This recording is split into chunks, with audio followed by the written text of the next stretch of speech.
Let's strip this situation down to its bones and expose the contradictions, emotional manipulation and creator politics at play. Here's a layered breakdown. Factual inconsistencies and logical contradictions. 1. The alleged warrant for Terry. If police had a valid arrest warrant for Terry, Krishan's brother, they would not be standing outside waiting. They'd legally breach the door if they believed he was inside. The claim that 100 cops are present is likely exaggerated. That kind of force is reserved for high-risk raids or federal-level standoffs, not a domestic arrest. If Terry was the target, the operation would be focused, swift, and documented. The delay suggests either the warrant is not valid or misrepresented. Law enforcement is being cautious due to conflicting information. 2.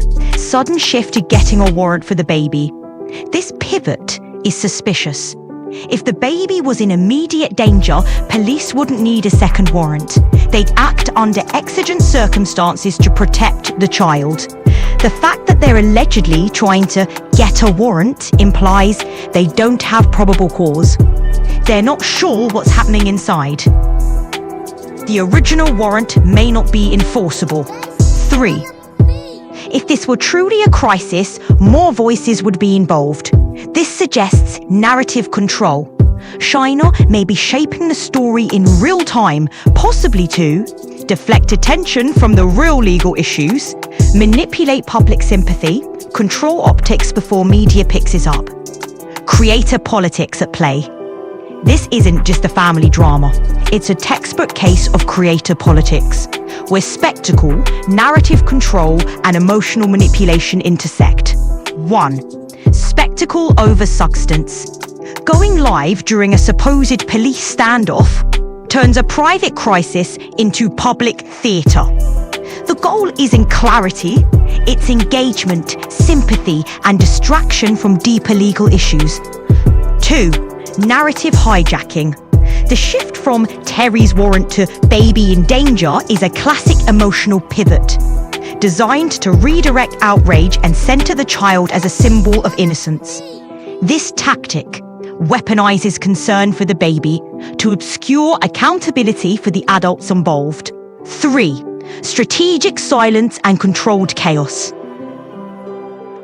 Other family members are not speaking publicly, which suggests either they're protecting themselves legally, they're being silenced to maintain a singular narrative.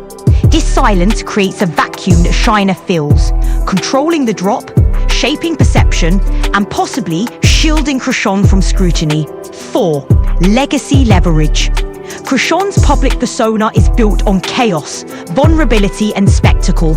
This incident feeds that brand, even if it risks the child's safety. The live stream becomes a tool of legacy manipulation, where real harm is repackaged as content. Raw card, when the baby becomes the shield. Raw, when creators pivot from accountability to child-centered drama, they're not protecting the child, they're protecting their brand. The louder the live, the weaker the warrant. If the baby's safety is real, the cameras would be off and the doors would be open. If police have a reasonable belief that a child inside a home is in imminent danger, they can legally force entry without a warrant, under what's called the emergency aid or exigent circumstances exception. Here's how it works. Legal grounds for forced entry. Imminent threat. Officers must have an objectively reasonable basis to believe someone inside is seriously injured or at risk of harm, not just a hunch. Examples: hearing screams, seeing a child through a window in distress, or receiving credible reports of abuse or neglect. Purpose matters. The entry must be to render aid, not to investigate or arrest. If it's used as a pretext for a criminal search, any evidence found could be thrown out. What happens after entry? Limited scope. Once inside, police can only search areas necessary to locate and help the person in danger. Plain view doctrine. If they spot illegal items, e.g. drugs, weapons, while lawfully inside, they may seize them. If there's no emergency. If there's no clear danger, police cannot force entry without a warrant or consent. You have the right to refuse entry in those cases. This situation is a chaotic web of emotional volatility, fractured alliances, and public spectacle, all orbiting around the well-being of Chrisane Jesus, a child who's become both a symbol and casualty of influencer warfare. Breakdown, key players and events. Chrisane and Bino with Tessa. Current custody. Chrisane and Bino reportedly have the baby and are staying with Tessa. Police intervention. Cops at to bust a window to enter the house. Suggests either a welfare check or domestic escalation. Implication? Law enforcement involvement signals instability. If the baby was inside during this, it raises serious concerns about safety and trauma exposure. Charity versus Tessa. Trigger. Charity got angry that Tessa was on the phone with Terrin. Reaction. Charity smashed Tessa's window. Another act of violence, possibly fueled by jealousy, betrayal, or deeper unresolved tensions. Implication. This is not just interpersonal drama. It's a breakdown of adult emotional regulation in proximity to a vulnerable child. China goes live. Pattern. China live streams again, likely amplifying chaos. Implication. Public spectacle overrides private healing. The baby's life becomes content, not care. So Chrisane has her son back, but the return was quiet, almost surgical. No warrant for Terry, no hundreds of cops, and all prior lives deleted. That's not just cleanup, it's a full narrative reset. Deleted lives equals deleted accountability. The erasure of chaos suggests someone's trying to rewrite the arc mid-season. It's not just about protecting Chrisane, it's about protecting the system that enabled the spectacle. Residual clicks floating around are like breadcrumbs, just enough to keep the public confused, not enough to build a case. Narrative politics, who benefits from the blur? Chrisane and Bino's mess was spiraling. The sudden pivot to baby's back, all is well, feels like a strategic distraction. Platform complicity. Lives were deleted, not archived. That's not just user action, it's platform-level silence. When creators are profitable, platforms protect them. Narrative laundering. By erasing the chaos and reintroducing Chrisane as mother redeemed, the system avoids reckoning with the deeper abuse, neglect, and spectacle monetization. This saga is a textbook trophy in hell arc. Element, meaning, application. Element, trophy. A child, a narrative win, a redemption arc. Chrisane getting her son back is framed as victory. Hell, the chaos, abuse, spectacle, and trauma. The child was born into live streams, jail threats, and public diagnosis. False redemption. Surface healing without accountability. No reckoning with the harm done, just a reset for optics. Creator as prophet, using motherhood as proof of spiritual growth. Chrisane's pivot to I'm learning, I'm healing is used to silence critique. Platform silence. No pushback, no protection for the child. Deleted lives is erased evidence, erased responsibility. The shield. The child as a shield for creator redemption. Mirror. The public sees what the creator wants, until the mirror cracks. Scales. No justice, just spectacle. Flames. The chaos was real, but now it's being spiritually sanitized. Butterfly. The transformation arc is being forced, not earned. Here's a clean, layered conclusion on the past few days of chaos surrounding Chrisane Rock, her sisters, the public, creators, law enforcement, and baby Chrisane Jr. Breakdown. What just happened? The baby, Chrisane Jr., was at the center of a custody standoff between Chrisane and her sister Terrin. Police were called to forcibly retrieve the baby from Tareen's home after she allegedly refused to return him. Krishawn Jesus is safe and back with his mother. Confirms the baby is now back with Krishawn. Tareen went live, accused Krishawn of neglect and claimed she was protecting the child. Krishawn's sister's beef over Krishawn Jr. The police presence was real but minimal. Not a tactical raid, not a standoff, and definitely not hundreds of officers. The exaggerated framing served a purpose.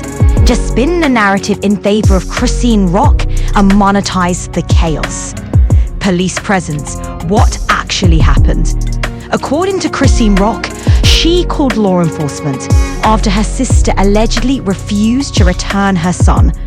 Officers arrived, assessed the situation, and ultimately entered the home, reportedly through a window, to retrieve the child. There were a few officers, not a full squad.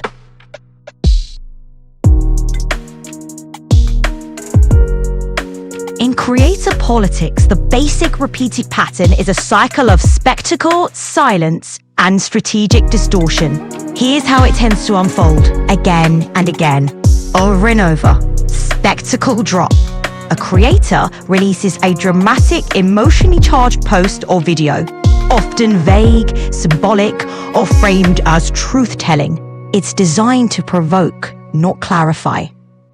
Here's a sharper, cleaner version of the basic repeated pattern in creator politics, stripped to its core and ready to drop. The pattern you weren't supposed to see. Step 1. Create chaos. Drop vague truths, stir emotion, blur lines between healing and harm.